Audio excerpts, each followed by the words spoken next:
Ale keď sa iba diskutuje, ani absolútne žiaden výstup niekoľko rokov po sebe, tak už také diskusie považujeme za bezpredmetné. Učiteľstvo je jediná profesia, kde ľudia kradnú doma a nosia do školy. Mení sa jedna vláda za druhou, ministrov sa vystriedalo už viacero a tie peniaze stále nie sú. Netransparentnosť, nehospodárnosť, ale aj nedostatočná kontrola využívania eurofondov. Aj také sú hlavné výčitky Eurokomisie v správe, ktorú koncom marca zaslala našej vláde.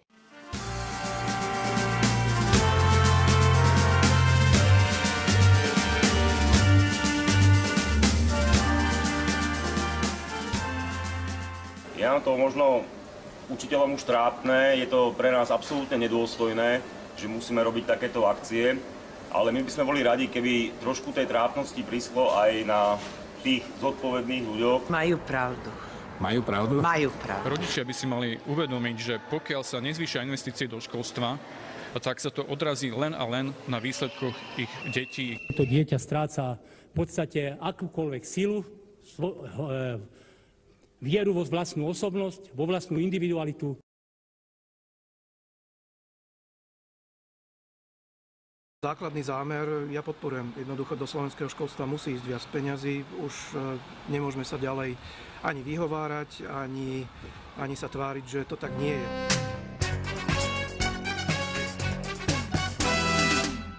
Štrajk sa neskončil, štrajk trvá!